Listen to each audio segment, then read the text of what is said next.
விஷயங்கள்லாம் விலகுங்கிறதுக்காங்க தன்னுடைய சரீரத்தை காட்டுத்தீயில் கொடுத்தால் மோட்சம் அடைந்தார்.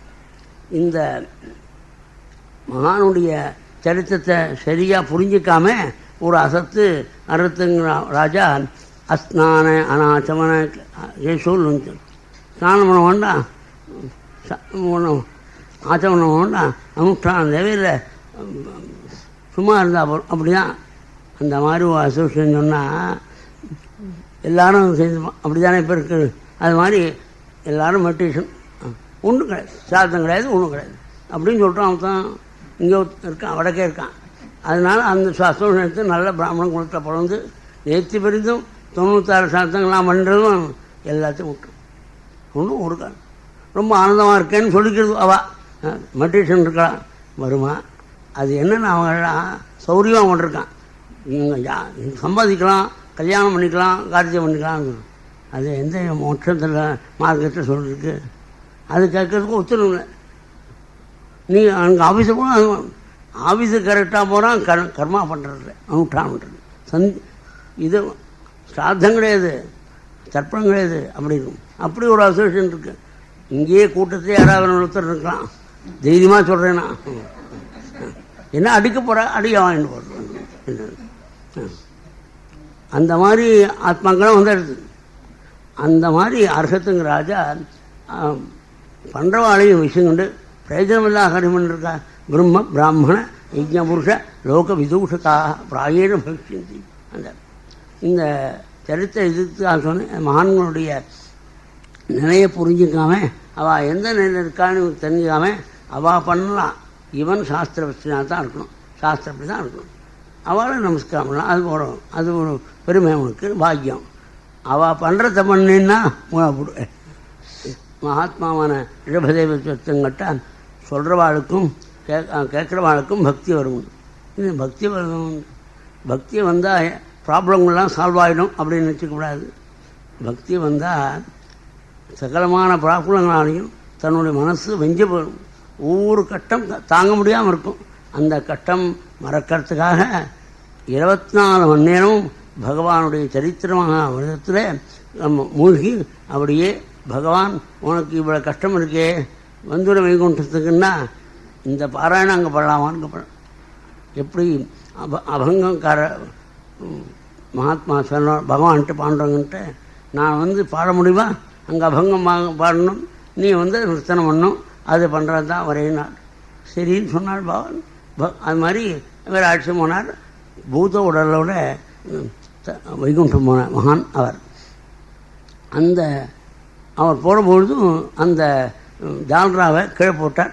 அதுக்கு மராட்டியில் ஒரு வார்த்தை சொல்லி அந்த நகரம், அந்த கிராமத்துக்கு பேர் ஜால்ரா விழுந்த நகரம்னு அர்த்தம் தமிழில். அப்படி மோட்சம் ஆண்டாலும் சொல்லணும், அந்த பாராயணம் போகிறோம்னு சொல்லுவோம். அப்படி பாராயணத்துக்கு மகிமை இருக்குது.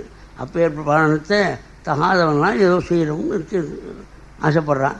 அதை பண்ணுறபோது எப்படி பண்ணணும், யார் பண்ணணும், எந்த நிலைக்கு பண்ணணும் அப்படிங்கிற ஞாபகம் இல்லை. அதை சில அதுதான் இல்லாமல் பண்ணான்னா சாப்பிடலாம். புக்தையே அல்லது முக்தையே ஆச்சாரியார் சொல்லுவார். சாப்பிட்டுன்னு சௌகரியமாக இருக்கலாம் மோட்சத்துக்காக அப்படின்னு சொல்லணும்.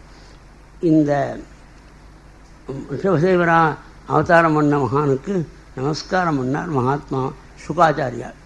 நித்யானுபூத நிஜலாப நிவృத்த திருஷ்ணா ஸ்ரேயசி அத்தர்ஜன்யா ஜனசுப்த புத்தே லோகஸ்ய கருணையா அபயம் ஆத்மலோகம் ஆக்கியான்னமோ பகவதே ரிஷபாயஸ்மி. அதற்கு மேல் ரிஷபதேவருடைய மூத்த புத்திரனான பரத யோகி ராஜ்யத்தாடுறார், சுதர்மத்தை அனுஷ்டானம் பண்ணுறார், யாகங்களாம் பண்ணுறார். யாகத்தில் உத்தேச தியாகம்ங்கிறது ஒன்றும், அதை ஸ்மார்த்த கிரமா பண்ணுறது ஆச்சாரியே பண்ணுறார். எல்லா காரியம் நான் பண்ணுறேன் அப்படின்னு ஒரு மந்திரத்தை சொல்லி கையில் தர்பையை முட்டியை கையில் வாங்கிட்டு அவன் உன்னையை பிடிச்சிருவர், வேறு அடியை தப்பி முட்டியினுடைய அடியை பிடிச்சிருந்து வாங்கிடுவார். இவர் தான் சொல்லுவார் இந்திராய ஸ்வாஹா இந்திராய என்னவான்னு இவரே சொல்லுவார். ஆனால் யாகத்தில் அப்படி கிடையாது. யாகம் ஸ்ரௌத்தமான கிரமா, அதில் உத்தேச தியாகத்தை எஜமானான பரதயோகி பகவானுடைய விராட் ரூபமான கையில் இந்த கவிசு போகிறதுன்னு நினச்சி இந்திராய் இதன்னவான்ங்கிற போது இந்திரனும் ஒரு தெய்வம் தனியாக இருக்குதுன்னு நினைக்க மாட்டார். விராட் ரூபியான பகவானுடைய கைக்கு போகிறது நினைப்பார். இப்படி அவர் யாகம் பண்ணுற பொழுது எல்லா அவயவங்களையும் பகவானுடைய அம்சமாக தேவதைகளாக நிற்கிறதுனால இப்படி அன்போடு யாகம் பண்ணுற பொழுது அந்த யாகம் சிறந்த யாகம். கர்ம விசுத்தத்துவசிய தன் கழித்தில் இருக்கக்கூடிய பகவான் ஜீர்னு வழங்க ஆரம்பித்தான். கிரீட்டம், குண்டலம், பீதாம்பரம், சுதுபேதத்தோடு இருக்கக்கூடிய பரமஸ்வரூபத்தில் ஈடுபாடு நமக்கும் ஹிருதயத்தில் இருக்கான். ஆனால் பரமாத்மா தெரியல, நம்முடைய ஹிருதயத்தில் அழுக்கு படிஞ்சிருக்கு. அதனால் தெரியும். அந்த யஜ்ஞாதி கர்மாக்களால் மனசில் இருக்கிற அழுக்குகள் போகும். யஜ்ஞோகிஷ்டதங்கர்மா, யஜ்ஞங்கள் பெரிய புண்ணிய கர்மா. அந்த கர்மா பண்ணுற பொழுது இவருக்கு ஹிருதயம் சுத்தியாகும். அது ஞானத்தோடு பண்ணால் அதனால் சுத்தியாகும். அந்த ஈடுபட்ட போது பரமாத்மாவில் ஈடுபாடு வந்தபோது சர்வ சம்பத்துகளும் கூட இருக்கான். சர்வசம்பன் நிகேதாது துணிகேதாது புலகாஷ்டம் பிரபுராஜா தன்னுடைய அரண்மனையில் எந்த விதமான சம்பத்துக்கும் குறைவில்லாமல் இருக்கும் பொழுது எல்லாத்தையும் விட்டு ஒரு நிமிஷத்தில் புலகாஷ்டம் வந்தார். பையன்கிட்ட ராஜ்யத்தை கொடுத்தார்.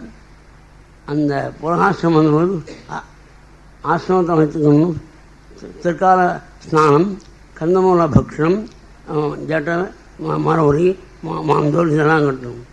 பராம் நிர்வதி அவாபா பரம சந்தோஷத்தோடு இருந்தார். ராஜ்யத்தை விட்டு வந்து கஷ்டப்படுறான்னு நினைக்கிறேன், கஷ்டப்படுறதான்னு நினைக்கிறேன். சந்தோஷமாக இருந்தார். பூஜையெல்லாம் பண்ணுவார். பூஜை பண்ணுறபோது பகவானுடைய சரணானந்தத்தில் மனசை வச்சு மூழ்கி அந்த சரணத்தை தியானம் பண்ணுறது பூஜை மேலே என்ன பண்ணுறோம்னு தெரியாமல் தாம் அபிக்கிரியமானாம் பகவத் சௌரியான மஸ்மாரா நான் சஸ்மாரா பகவானுடைய பூஜையினுடைய கிரமத்தை மறந்து தன்னுடைய பகவானுடைய பெருமையை நினைச்சு உருகுவார். விதரா குரூர வரதாய மகானுங்கிற பொழுது இதற்கு இவனையில் வைகுண்டத்துக்கு அமைதியே நினைப்பார். அடுத்த நாமம் சொல்ல முடியாமல் தன்னை மறந்திருப்பார். இப்பேற்பட்ட அனுஷ்டானம் பண்ணாலும் சந்தியாவந்தனம் முதலிய புண்ணியகர்மா விடாதான் அதை பண்ணுறார்.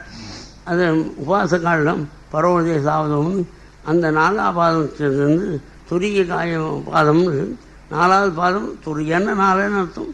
4வது பாதத்திலிருந்து காயத்ரி, அதையும் சேர்த்து காயத்ரி ஜபம் பண்ணுறார். விடியற்காலம் உதயம் ஆகும் பொழுது அப்போ ஒரு மான் பூர்ண கர்ப்பிணியாக இருந்து தீர்த்தம் சாப்பிடுத. இவர் எந்த நதியில் ஸ்நான சந்தியம் பண்ணிருக்காரோ அந்த நதியில் வந்து தீர்த்தம் சாப்பிட்டது.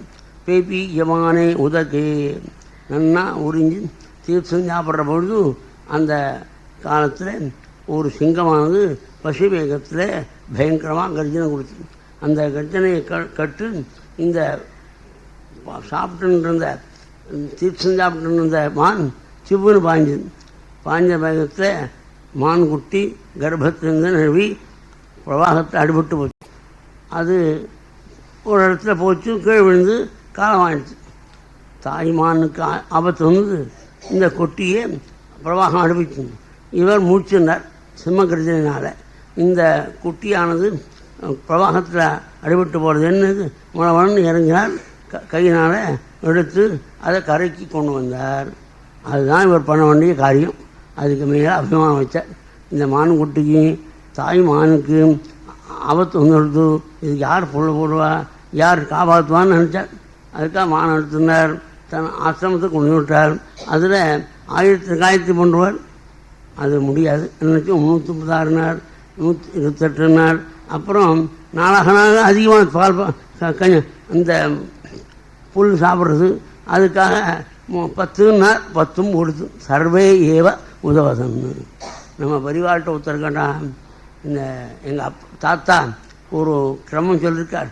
அந்த கிரமத்தை சொல்கிறதுன்னா அரை மணி அந்தப்படி பண்ணுறாந்தா அரை மணி ஆறுது சந்தியாவனத்துக்கு சொல்லமா இந்த காலத்துக்கு தகுந்தபடி 10 நிமிஷத்தில் பண்ண முடியா சொல்லுவோன்னா பரிவார்கிட்ட. பெரியவா சரிச்சுக்கிண்டு நீங்கள் கேட்க நல்லது தான், 10 நிமிஷத்தில் பண்ண முடியாது சொல்லணும். இந்த மாதிரி சொல்லிவிட்டா என்ன ஆகும், 69 வட்டத்தில் வர கட்டு இன்னும் 5 நிமிஷம் வரும். 72வது வட்டம் வரும்போது பண்ணாமே இருக்கலாமா அப்படிங்கிறோம். அதுக்காக உங்கள் தாத்தா சொல்லி கொடுத்தபடியே பண்ணுற பெரியவா. சர்வேயே உதவசம் முடிஞ்சதை பண்ணு, நான் சொல்லணுமா, இந்த பாபத்தை நான் வைக்கணுமா அப்படின்னு சொல்லி அனுப்பிச்சார். இதை சோமதேவ சர்மா காமகோட்டி பிரதிபத்தை எழுதின பெரியவா திட்டம் பண்ணணும். இது மாதிரி அதை படித்து தான் பத்திரிக்கையில் வந்ததுனால உண்மையை இல்லாத எழுத முடியாது. அந்த உத்தமமான பத்திரிகை இல்லை, அது பத்திரிகையிலே எல்லாம் உண்மையாக கூடாது. உத்தமமான பத்திரிகை காமகோட்டி பிரதிபத்தில் வருதுன்னா உண்மையாக இருக்கணும்னு. ஏன்னா இந்த காலத்தில் பேசுகிறது ரொம்ப கஷ்டமாக இருக்கும். பத்திரிகையில் வருதுன்னா உண்மையாக. மகானான பரதயோகி இந்த மானுக்கு சாப்பாடு போட்டு வளர்த்தா போருமா, தத் போஷண பாலன பிரேண லாலன, அதை கொஞ்சம் அதை ரட்சிக்கணும், இவ்வளோ ரொம்ப இருக்கும். அதாவது எங்கேயாவது ஓடி போய் வேடன் பாலம் போட்டு போகிறான், ராஜா வேட்டையாட போகிறான்னு நினச்சி கிளம்புவார். அதுக்கப்புறம் எங்கேயாவது விசேஷ நாள் வந்தபோது அன்னைக்கு பூஜை பண்ணுறதுன்னு சில புஷ்பங்கள் பழங்கள்லாம் கொண்டு வந்து அதை கொண்டு பூஜை பண்ணுவோம். பூஜைக்கு நடுவே எழுந்து அந்தராளேவி உற்சாயா நடுவே எழுந்து அங்கே போகாது இங்கே போகாதுன்னு சொல்கிற பொழுது ஆணுக்குட்டியை அதிகமாக விஷமம் பண்ணுறதுனால உருட்டி கண்ணை விழிப்பார். அது பயந்துண்டு சரியாக உட்காந்துரும். என்ன ரிஷிகுமாரன் மாதிரி என் வளர்ப்பமான் சரியாக பயந்து தன்னுடைய மழப்பு அப்பா நம்ம கோபிச்சுட்டார் அப்படின்னு அவகிட்ட கட்டுறாங்களாப்பா, என்ன சமத்து கையை கட்டி வாயை பற்றி அழகாக உட்காந்து அப்படின்ட்டு இவ்வளோ அழகாக சமத்தா இருக்கே இந்த மான்குட்டி ஐஸோடு இருக்கணும். அதுக்கு என்ன பண்ணணும், குருவாழ்ப்பா இருக்கா வாத்து சொஸ்திஸ்தா வஸ்தை உனக்கு அனுகூலம் ஏற்பட்டு முடி பேசின்னு இருக்கா. கடைசி காலம் வந்தது, அப்போவாது பகவானை நிற்கப்படாதா. அப்பவும் கஞ்சத்தோட அந்த மானுக்குட்டியாக இருக்கலாம், மனுஷன் பண்ண மாட்டான், எப்போ போவார் அப்படின்னு யோசிச்சுட்டு இருக்கான். பார்த்துருக்கேன்.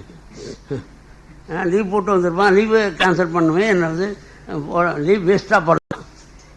அப்பாவுக்காக லீவு போட்டு வந்திருந்தா இது மாதிரி ஆட்கள்லாம் பார்த்துருக்கேன். என்கிட்ட வந்துக்கிட்டு இருக்கான், எத்தனை ஏற்படுறேன் இது சொல்கிறது.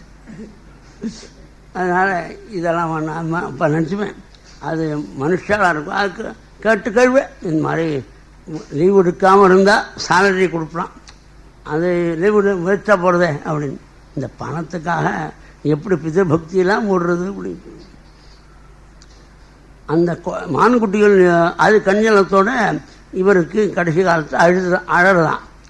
ஆத்மஞ்சம் அனுசோஜந்தம் தன் பொள்ள மோறி அழுந்துன்னு இருக்கிற மானுக்குட்டியை பார்த்துக்கிட்டு இதுக்கு நாம் காலமான பிறகு யார் புல் வாங்கி போடுவா அப்படின்னு காலம் வாங்கிட்டார். மானா போட்டார். எம்பாபி ஸ்மரன்பாவம் தரிசியாரம் தேகலை கடைசி நிமிஷம் தியானமும் அந்த ஜென்மா வந்துடும் சாஸ்திரம். அந்த ஜென்மா வந்துடும். மகாத்மாவான பரதயோகி வருத்தப்பட்டார். ஏனத்தினால பூர்வ ஜென்ம ஞாபகத்தை பகவான் கொடுத்தான். அதனால் அஹோ கஷ்டம் பட்டோகம் ஆத்மோதாம் நமசாது யத் விமுக்த சங்கஸ்ய விமுக்த புண்ணியாரண்யசனஸ்ய ஆத்மோத ஆத்மனி சர்வேஷாம் ஆத்மனாம் பகவதி வாசுதேவே தனுஸ்ரவண மரண சங்கீர்த்தன ஆராத அனுஸ்மரண அபியோகேன அசூன்ய சகலாயாமேனா 24 மணி நிமிஷம் கூட வீணாக்காமல் ஸ்நானம் பண்ணுறது, சந்தி பண்ணுறது, அனுஷ்டானம் பண்ணுறது, பகவான் ஆராதிக்கிறது, பகவத் தியானம்னு 24 மணி நேரம் என்கேஜ்மெண்ட் வச்சுனேன். அப்பேற்பட்ட எனக்கு மானங்குட்டியை பார்த்து என் மனசெல்லாம் தபஸெல்லாம் போட்டுதே அப்படின்னு வருத்தப்பட்டார். அப்போ நல்ல புல்லாக பார்த்து இளமுள்ளா மயினம்னு நினைக்க மாட்டார்.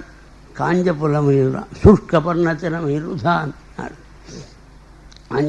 எங்கள் பெரியவா சத்தானால் இருக்கும்போது ஏதோ ஒரு நாளைக்கு இந்த கீரை வாங்கிப்படணுன்னார். ஒன்று ஸ்ரீகண்டன் அந்த பக்கத்தில் மராட்டியில் அந்த மூலிகைக்கு என்ன பேர் தெரியல.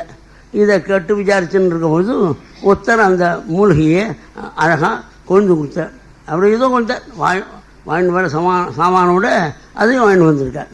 ரொம்ப சந்தோஷம் எனக்கு. இது பெரியவா கேட்டா இன்றைக்கி இதை பண்ணுறேன் பண்ணால் இதை பெரியவா கேட்டான்னு சொன்னான்னா அதனால் அந்த தினக்கும் தினந்தோறும் அந்த மூலிகையை அனுப்பிச்சிருந்தான். அந்த கீரை அனுப்பிச்சு 10 நாள் பெரியவா சாப்பிட்டு 11 நாள் கேட்குறேன். இதை ஒரு நாள் தானே கேட்டேன்னா இது 11 நாள் பண்ணுறேன்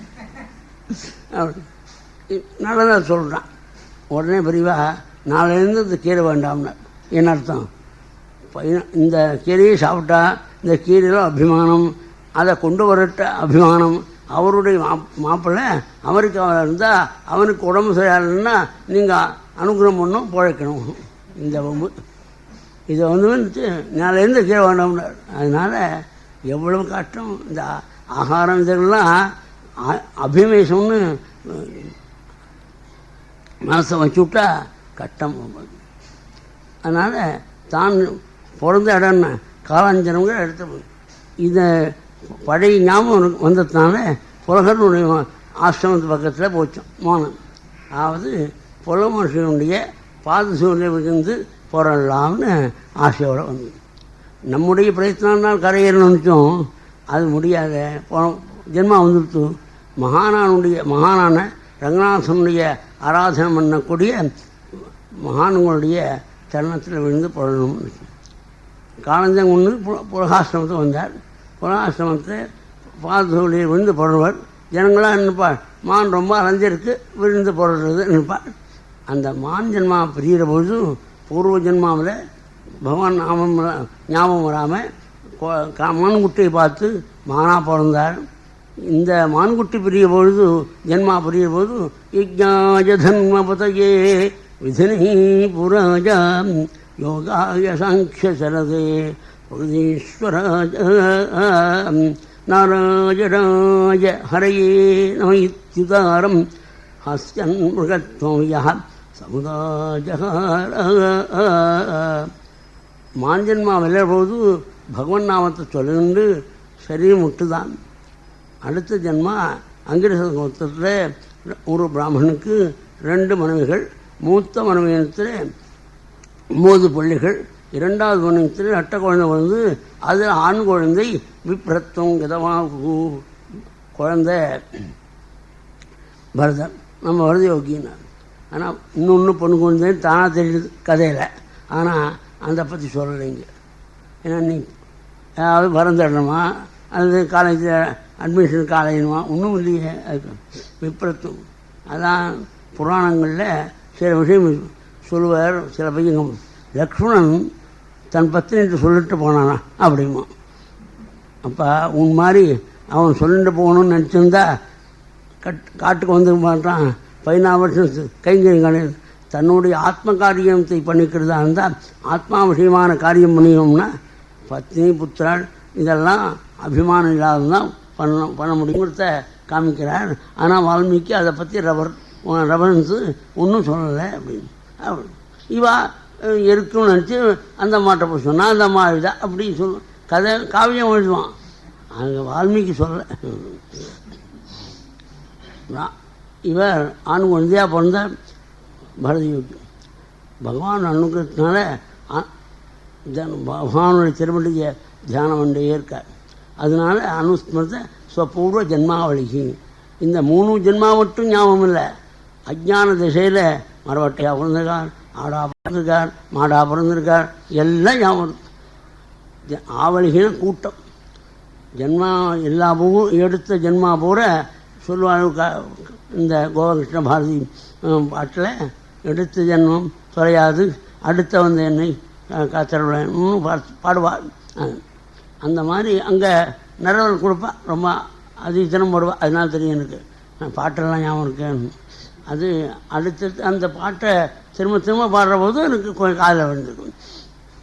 அந்த மாதிரி இந்த எடுத்த ஜென்மம் கணக்கில்லாத ஜென்மங்களாம் ஞாபகம் போது அவ்வளவும் போய் உத்தம ஞானம் வந்தது பகவானுடைய திருவடி தியானம் பண்ணதுனால.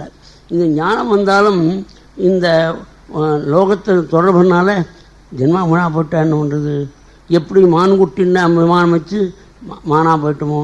அதனால் இந்த ஜென்மாவில் உத்தரவுடன் பேசப்படாது. பேசாமல் இருக்கிறதுக்கு எது வழி? உன்மத்தாதி ஸ்வரூபேன தரிசியாமாசம். பைத்தியம் முடித்த மாதிரி ஜடம் மாதிரி உலகத்துக்கு காமிச்சார்.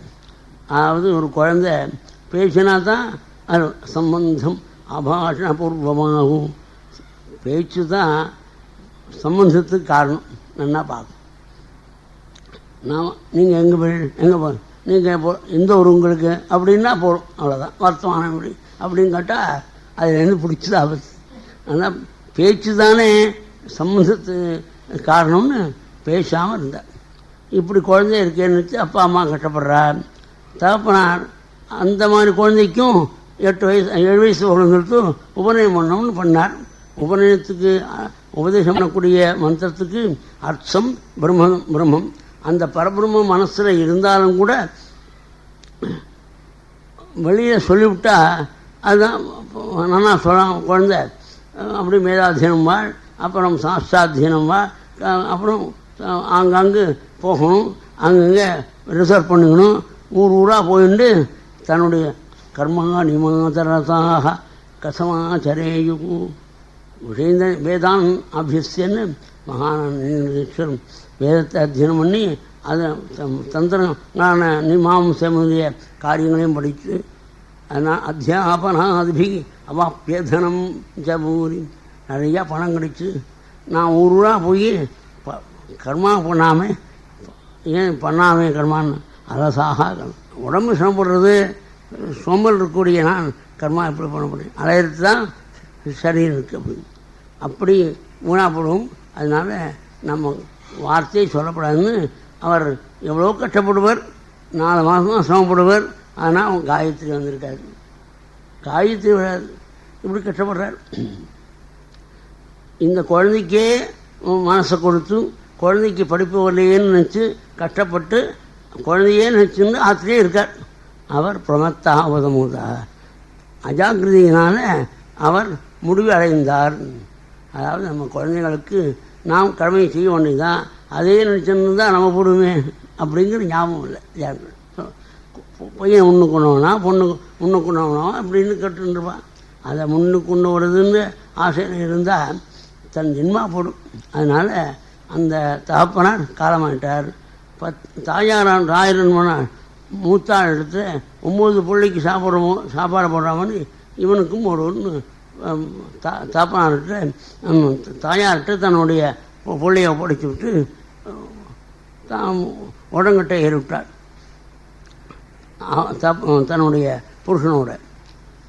அப்பா போன பிறகு தவையன்மார்கள்லாம் இந்த அசட்டக்கட்டுன்னு யாரா கஷ்டப்படுறதுன்னு விட்டு போனார். அவர் நம்ம பரதியை நோக்கி மைனஸ் சுட்டு ஏதா போடுவரா என்று அவன் வெளியில் கிளம்பிட்டார். அப்படி உலகத்தில் ஜனங்களாம் என்ன பண்ணுவார், வந்து அசடா ஒன்றும் பேசாமல் இருந்தால் அந்த குழந்தைய பெரிய கல்யாணம்னாங்க ஜலத்துறம் போவார். அது மாதிரி போயிட்டே இருக்கார். அப்படி ஜனங்களுக்கு உழைக்கிறதே தன்னாத்துக்கு உழைக்கலாம்னு நினச்சி சமையன்மார்கள் மண்வெட்டியை கொடுத்து நிலத்தை கொத்துனார். இவர் வெட்டி பள்ளத்தை வெட்டி மேட்டில் போடுறார். அவருக்கு 8 மணி கணக்கு இல்லையே, 8 மணி நேரம் வேலை கணக்கு அதான். அவர் மனசு எப்போதும் பகவான்கிட்ட பிரம்மத்தில் இருக்கிறதுனால எது வீடு மல்லமும் தெரியாமல் வெட்டி போட்டுன்னு இருக்கார். 8 ஆள் உயரத்துக்கு அடிச்சு மேடு மனுக்கு என்னென்னு கிடச்சான இப்படி. அதில் ஒரு பையன் ரொம்ப கட்டிக்காரன். இவன் வேலை வாங்கிறதுக்கு லாய்க்கில்லை. இந்த களத்தில் எப்போதும் திருட்டு போகிறது, அந்த திருட்டு போகாமறதுக்கு பொம்மை மாதிரி வச்சுருப்பேன் ஒரு மனுஷனை. ராத்திரி இருட்டில் பார்க்குற போது ஆள் இருக்கான்னு நினச்சி திருட்டு போகாதுன்னு நினச்சிருப்பேன். அது மாதிரி பொம்மைக்கு திருட்டு போகாதுங்கிற போது மனுஷனை உட்காந்துருந்தேன். ஒரு பறனை போட்டான், உட்காருங்க. இன்னொரு சமயம் இவனுக்கு ஆகாரம் ஏதாவது கொடுத்து அனுப்பு. அப்போ வீட்டார் அனுப்புகிறார். எந்த ஆகாரம்னா மாடு கூட சாப்பிடாத ஆகாரம்.